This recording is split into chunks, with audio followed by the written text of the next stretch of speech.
Sabi ko sa inyo mga kababayan, yung apologize ni ah, Erwin Tulfo kay Alan Peter Cayetano, mali po 'yon. Ano ngayon ang gagawin mo, Senator Erwin Tulfo, na hindi nire-recognize ni Alan Peter Cayetano yung committee mo na pinamumunuan? Ano ngayon gagawin mo? O di ba? Nag-apologize ka pa. Kalad ka rin mo na.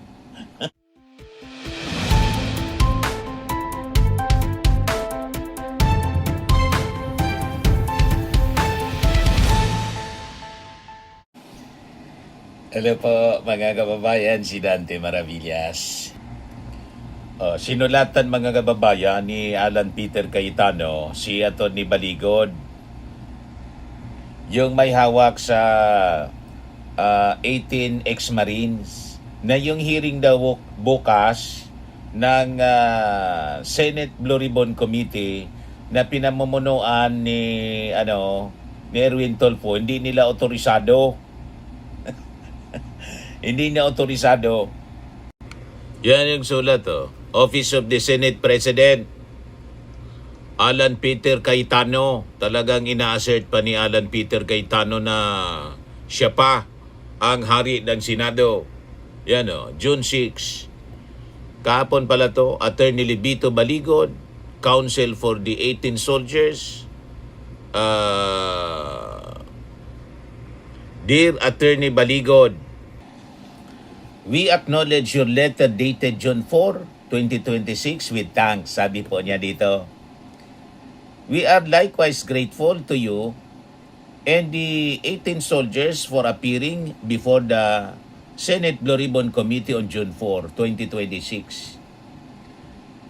We are deeply mindful of the courage and personal risk your testimony required, and we do not take that sacrifice lightly. We must clarify, however, that the hearing purportedly set for June 8, 2026, bukas po, was not authorized by this office. Gusto niyang pigilin, mga kababayan. Hindi daw otorisado ng kanyang opisina by this office, by Senator Pia Cayetano as committee chairperson, or by Senator Rodante D. Marcoleta as subcommittee chairperson. None of these offices scheduled such a hearing or authorized Director Josephine D.G. Herrera to issue any invitation in connection with it. The notice you received did not come from any of them. Sabi ko sa inyo mga kababayan, yung apologize ni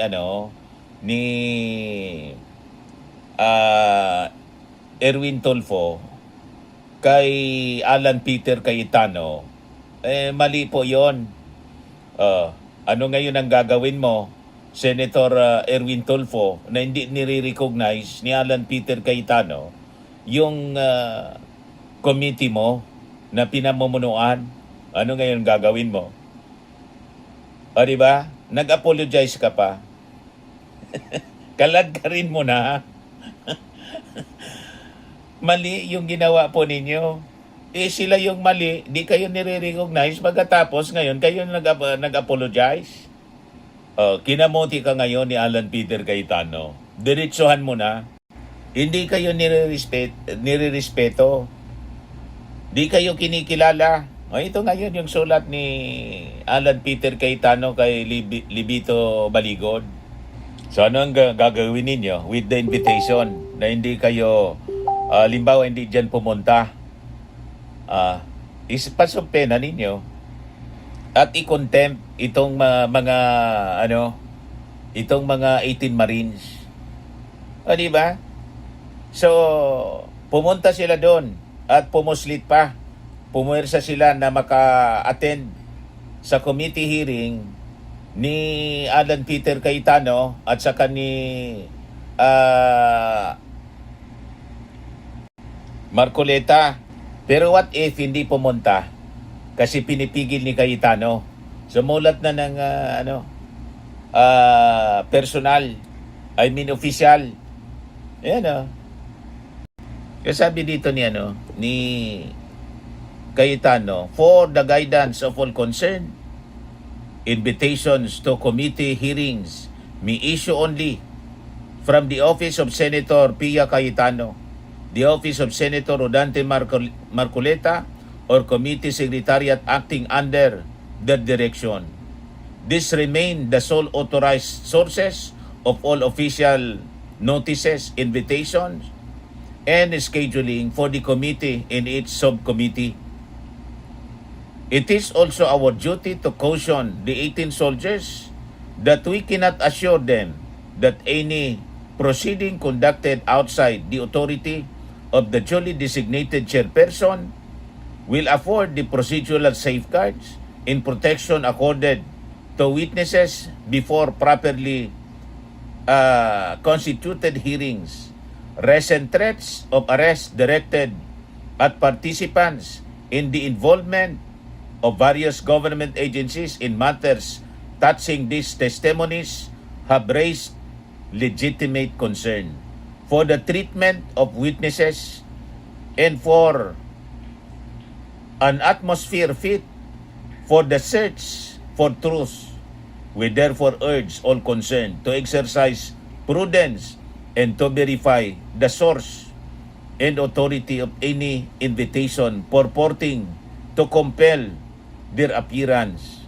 We recognize that appearing before the Senate proceeding under present circumstances is no small matter, but the committee's task is to receive and weigh all evidence through their fair and orderly process. And it is that process impartially applied that protects every witness and integrity of the inquiry alike. No person summoned to testify should face threat or intimidation, whether the committee's eventual findings may be. We trust its duly constituted leadership to discharge that duty with the neutrality the matter demands. We trust this addresses the matters you raise. Thank you. Very truly yours, Alan Peter Cayetano. Yan tinakpan yung pirma. So sorry ka pa. Pagkatapos, ito yung ginawa sa'yo ni Alan Peter Cayetano. Pinipigil niya ngayon yung pag-attend ng in-invite mo na 18 ex-Marines. Lumabas kang kiko-kiko. O diba? Lalo na-embolden na-embolden si Alan Peter Cayetano at si kasi kumurap ka. Na-embolden si Alan Peter Cayetano pati si Marcoleta kasi lumalabas na mali ka. Ikaw yung unang nag-apologize. Sila ngayon yung tama at naninindigan sila sa tama. Kung saan, sa katotohanan, sila yung mali. Nasa minority na sila. Kayo yung nasa majority pero hindi kayo nire-respeto. O di ba? Yan ang masakit, Erwin Tulfo, sa ginawa mo. Hindi ka nanindigan sa tama. Ikaw pa yung nag-apologize. Ikaw yung tama, ikaw yung nag-apologize. Sabi ko, wala mang problema mag-apologize kung sila yung nag-apologize na nauna. Ang problema, ikaw pa yung nauna eh. Kinamoti ka ngayon. Di ba? Ni Alan Peter Cayetano. Di kayo nire-respeto sa majority. You have to assert your authority. Dapat magpakita ka ng pangil, ng resolve, ng paninindigan, ng tapang. Kasi pag hindi, talagang kakamutiin ka nitong mga Duterte senators. Pero sa tingin natin, yung galawan ni Alan Peter Cayetano, checkmate pa rin sila. Kahit anong galaw niya, wasak pa rin ang grupo ni Alan Peter Cayetano, mga kababayan. After na inimbita ni Erwin Tulfo ang 18 Marines, durog yung kanilang narrative na they are for katotohanan. Kasi kung para sila sa katotohanan talaga, then dapat, mga kababayan, hindi na pinipigil ni Alan Peter Cayetano tulad ng pagsulat niya kay Atty. Baligod. Di ba? Kung after sila sa katotohanan, pero pinipigil. Di ba? Doon winawasak yung kanilang narrative that they are for truth. Kasi kung sila for truth, dapat hindi nila pinipigil. Bakit nang magsagawa sila, mga kababayan, ng investigasyon, yung grupo nila, yung ginawa nila? Bakit doon pwede magsalita yung 18 Marines?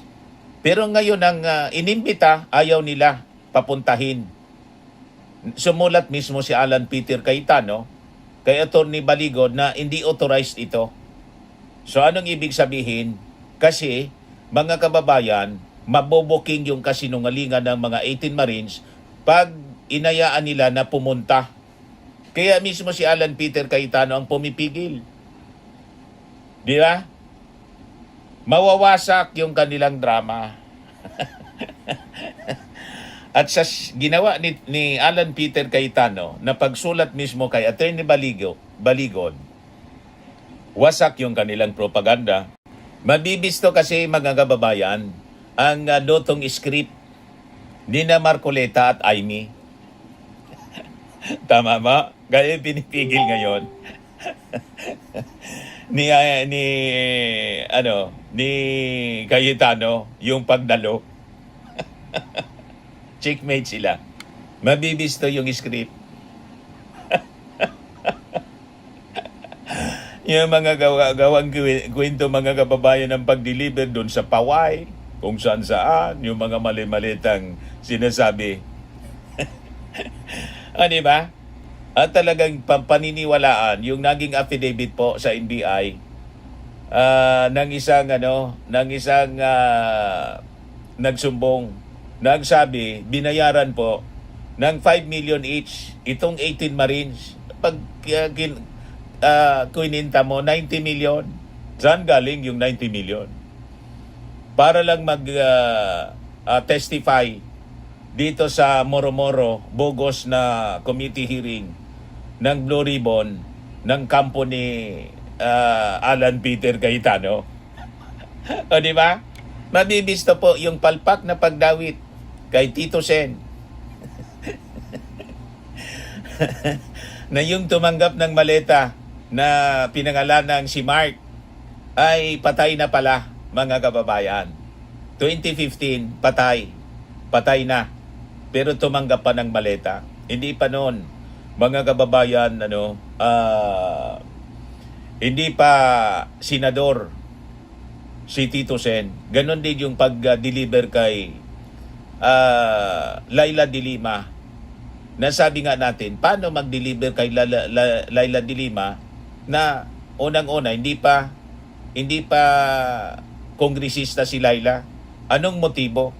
Lahat itong kwentong ito ay kukulaps. Kaya pinipigil ni Alan Peter Cayetano. So lalo na yung na-discover, mga kababayan, na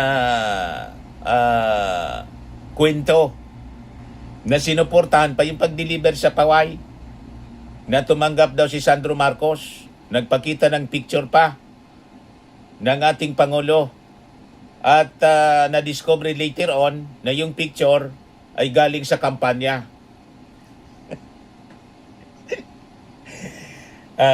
Nang sabi, diniliver gabi, nang ipakita yung picture, maliwanag pala, hapon pala niya.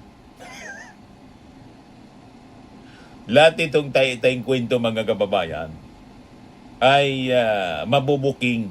Kaya pinigil ni Alan Peter Cayetano ang pagdalo ng 18 Marines, sumulat siya kay Atty. Baligod ngayon. O kahapon. Sila daw lang ang authorized na committee. O di ba, mga kababayan?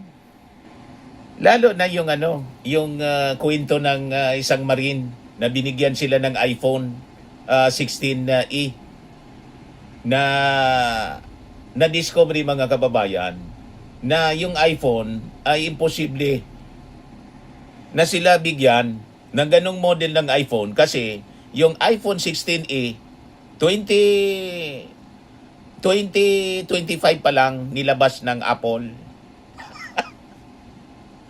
So gigisahin sila ngayon pag pumunta doon yung 18 Marines sa hearing ni Erwin Tulfo. Kaya pinipigil po ni Alan Peter Cayetano.